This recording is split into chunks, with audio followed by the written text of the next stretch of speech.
We're back live here on The Beat. I'm Curtis Wright, and joining us live from New York via Skype, our good friend, former Congressman Joe DioGuardi, founder of truthingovernment.org. Remember and that. Certified public accountant. Let's put that in. Somebody who knows how to count. Yeah, we're going to have to move that around now. Because, I started off my show today, Joe, by quoting the Declaration of Independence, where it says that whenever any form of government becomes so destructive to these ends, it is the right of the people to abolish it. And Joe, I feel that I can make the case. First of all, our founding fathers already made the case. We have a legal right to do that, or else the United States of America would be an illegal entity. But I believe that we're at that point. We got a big problem, Curtis. There's no question that we should go back and read the Federalist Papers, what Madison said, read Thomas Paine, so we don't forget that these founding fathers, and I include Thomas Paine in that, because much of what he said and did is incorporated in those documents, the Declaration of Independence and the Constitution. We need to be re-inspired about why America was formed, for freedom. Yeah, and let's I want to talk about that. Where are the leaders in Congress today? I'm talking about Republicans that will constitutionally challenge this president. And I think it's important that we constitutionally challenge him. Let's look at what he's done. Well, I don't care what issue it is. He is going to get his way. I thought it was interesting yesterday that he goes, well, these Republicans, their attitude is unless they get their way, then we're not going to talk. Well, isn't that interesting? It's actually been Barack Obama who says, unless I get my way. And he always has plan A, plan B, and plan C. And no matter what the plan is, it's to get to the end goal that he is trying to achieve. Now, sometimes very intelligently, despite what some people think, he'll shoot high so that he gets what he wants. And, what did Dan Holler tell me at the Heritage Foundation? What an amazing way to negotiate, that the president always gets more than what he asks for. Mr. Boehner's a complete failure at negotiation, and so is Mr. McConnell. But my point in saying this is we need to constitutionally challenge this president and state, excuse me, Mr. President, we're in charge of appropriations. We're the ones who make the decision on the spending of this government. You're the one who has to approve it, yes, but we're responsible. The president missed his budget deadline again yesterday.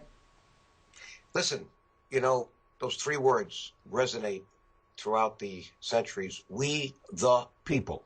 Our Constitution didn't say we the party, we the government. We're not a socialist communist system that puts the party before the people or politics before the people. But you wouldn't know that these days. You're absolutely right.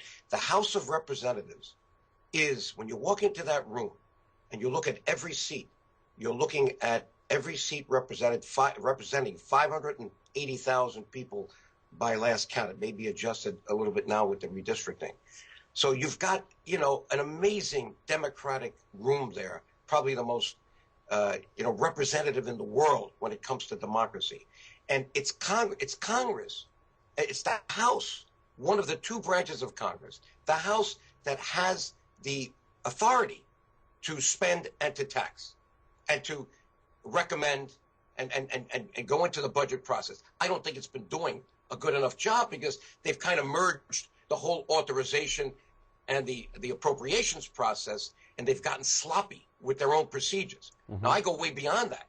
I'm saying that for 40 years, you don't know what the real deficit and the real debt is because, starting with the Democrat, Lyndon Baines Johnson, they just kind of merged the Social Security trust funds with everything else and grabbed all those FICA taxes and turned them into income taxes by kind of funding the government with that and creating then an IOU, a private treasury bill that's sitting there in the Social Security trust fund. So you've got all this Mickey Mouse type of accounting. And now it's ludicrous to me as a certified public accountant that Obama could say, all right, you guys, you got to understand, what you did. You authorized all this spending, and now you don't want to pay for it. Now, in a way, he's got a point because the accounting process doesn't measure what we spend when we put it in the budget process, authorize it, and then appropriate it. So that there's a difference in time between the actions taken, and by the way, it's when those actions are taken by Congress, they send out their press releases. Look what I did for you. Look what I'm bringing back. Vote for me. And then months later, maybe years later, we need to check. And that's when the debt ceiling comes up. When are we going to get smart and use the accounting system that the Securities and Exchange Commission imposes on the private sector? It's called the accrual basis. You know, I brought this up earlier. I've talked about it all morning. The president, no matter what you think of him, he certainly is a street fighter, is a community organizer. He's got Plan A, Plan B, Plan C. The Republicans don't have a plan.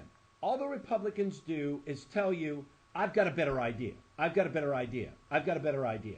And so while we're all talking about what we should be doing, the president is getting what he wants every time.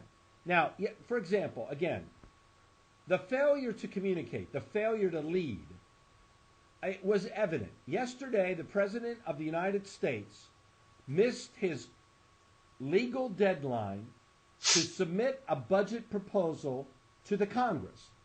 Now, as we know, this is historic. We've got a president who's just been reelected who never had a budget for his term in office. Never. Here he is, another deadline, misses the deadline. Now, my question to you is, and I know I'm posing it to you, I should be posing it to Mr. Ryan. Where's Mr. Ryan? Why did he grab the microphone yesterday, hold a special press conference? And, I mean, the press conference yesterday of the president, he had no problem attacking Republicans. But Mr. Ryan can't grab a microphone and say, see, this is why we're in trouble. This president is irresponsible, does not fulfill his obligations, and once again is passing the buck. Why can't Republicans do that? I agree wholeheartedly. That was a great opportunity for him to say, you know what, the Constitution gives the House, and I'm the chairman of the Budget Committee of the House, the authority for spending and taxing. And since the president has not given us his view, his guideline as to how we should proceed, we're going to now, take the initiative and figure out what we feel is the right way to proceed.